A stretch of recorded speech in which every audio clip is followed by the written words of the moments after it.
well known to you all. A founding member of Lifelong Learners. With Jim today is his lovely wife, Paula. Yay! Daughter, Valerie. Yay! Son-in-law, Jonathan. As well as Jim's son, and I didn't catch his name. Jim. Easy enough. Valerie and Jonathan, as you perhaps know, spent a lot of time in Hollywood. And they made a real effort to be with Jim today, flying up this morning and having to fly back this evening. So we're very happy to have his family with us today.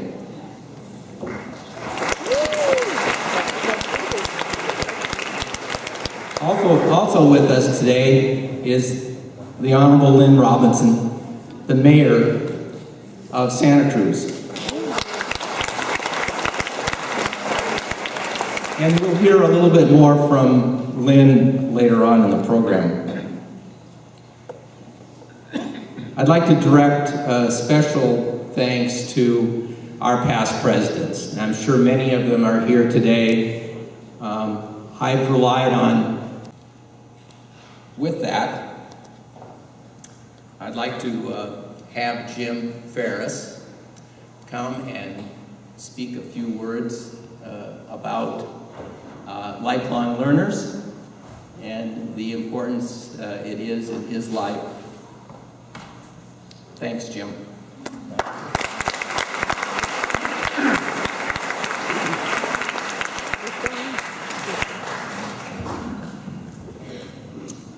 I was just trying out the rocking chair to see how it feels. Maybe one day I'll get one. Well, of course, I'm very happy to celebrate 30 years of lifelong learners and the growth from the 5 of us who started the organization to a present membership. I guess it's approaching 900. A special thanks to Bernie Osher for his generous contribution of over $1 million to our organization after we reached the number of 500, which I believe was achieved when Robert Franson was president. It's significant that all 5 of us founding members were enrolled in classes at this university. And so when we chose a name for the new organization, it was obvious that we should call it Lifelong Learners. All of us believe that learning should never stop, that the continuation of education is an enriching experience, and regardless of age, and therefore should last as long as we live. In 1984, UCSC had a program called concurrent enrollment, one part of which consisted of elders in residence who were living on campus. Another group of concurrent enrollment students lived in town. Barney Foneroff, who was one of the 5, suggested we needed an organization of townspeople to interface with the elders who were here in residence on campus and came from out of the area. 5 elder students met to form the organization, and there were 2 from the campus, Margaret Burns and Barney Foneroff, and 3 from town, Sylvia Miller, Mary Ann Raylor, and myself. We were bringing town and gown together. My wife of 66 years, Paula, raise your hands, please.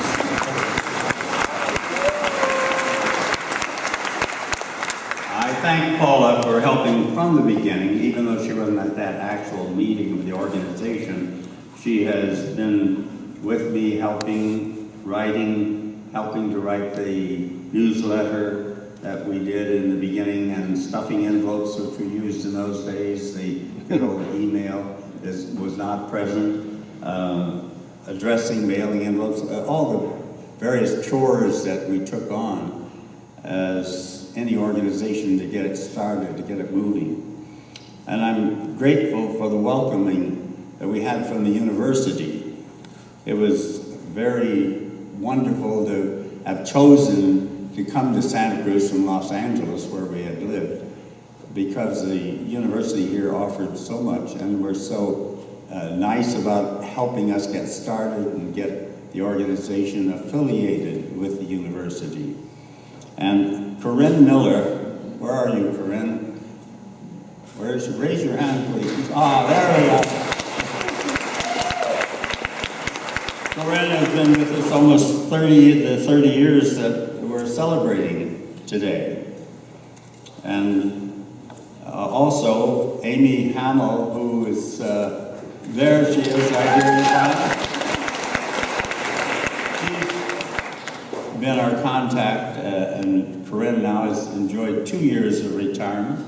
I hope she enjoys as many more that I have had.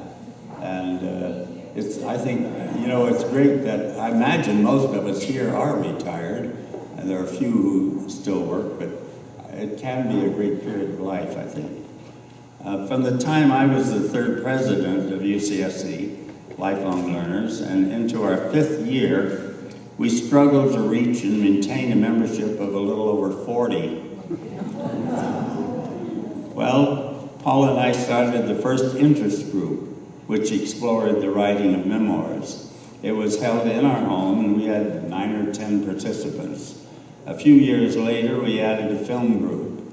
From these beginnings, the interest group program has grown to around 80 diverse groups. You know that because of the lack of an internet at that time, we had to publicize Lifelong Learners by taking notices around to the publications like Good Times and the Sentinel. And it was a slow process, getting a little insertion in a paper and publicizing who we were. The third major Lifelong Learner program was created by Lois Whittam, who has already been acknowledged, but I acknowledge her again. Raise your hand, please.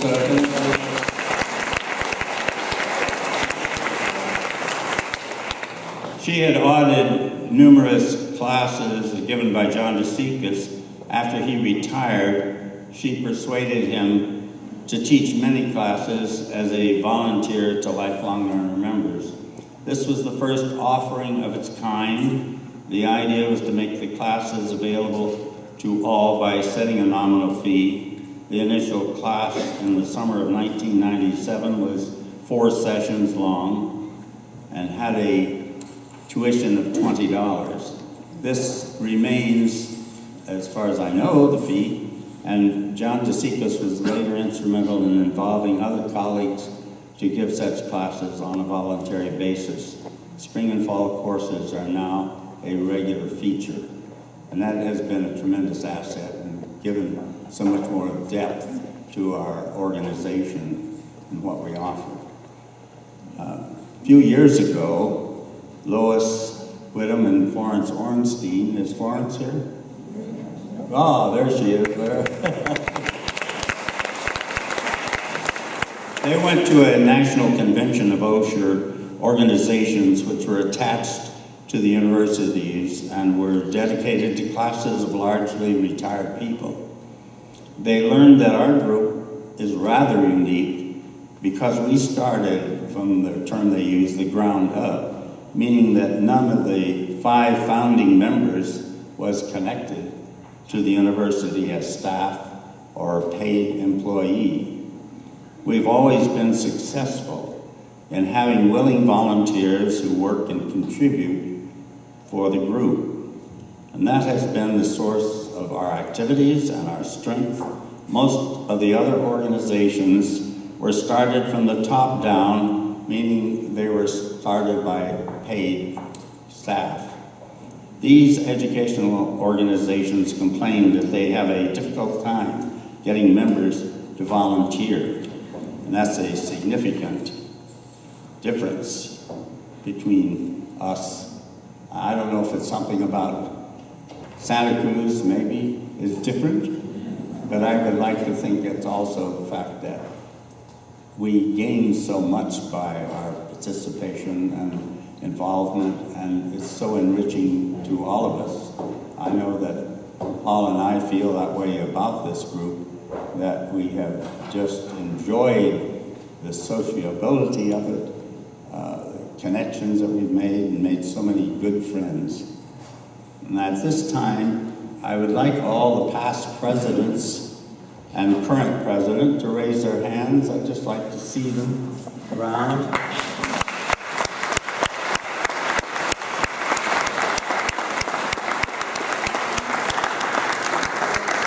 That's fine, thank you.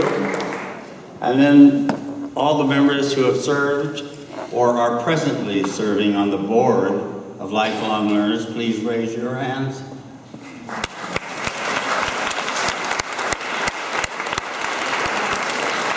Thank you.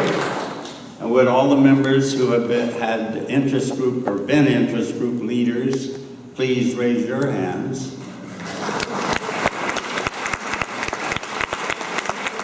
Thank you. And now, would all of you who have raised your hands, please stand and look around to see. I want to see this visually, the number of people who raise their hands. Everyone.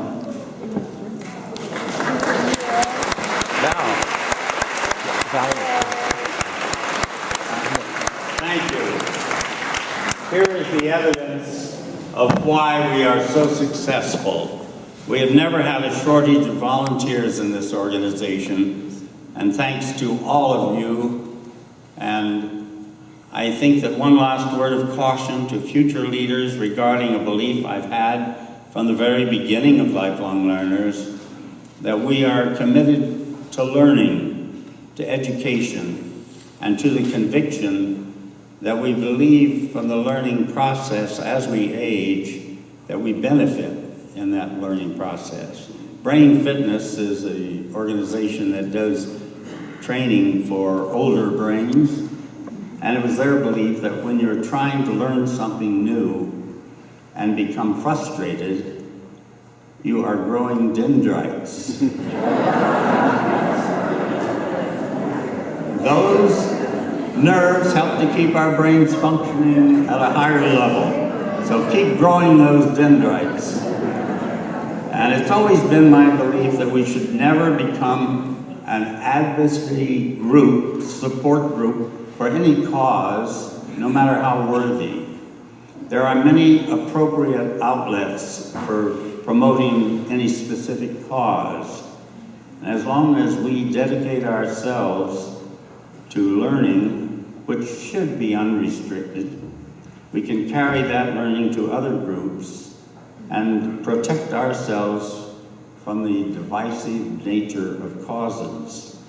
Let's protect the successful structure of this wonderful, terrific organization and continue to grow and learn as we age. Paula and I are so happy to be a part of what we consider a fabulous group of people who continue to educate and enrich our lives. Let's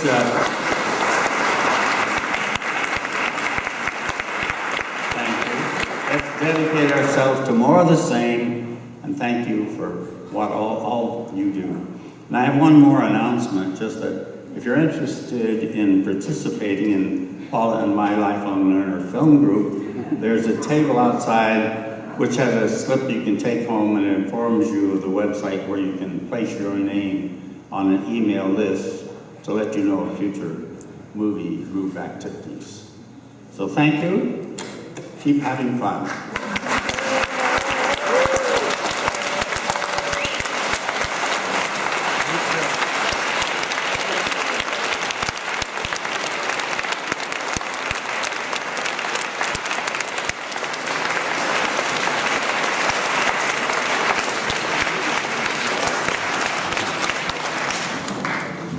Yeah, yeah. Let's get over one more.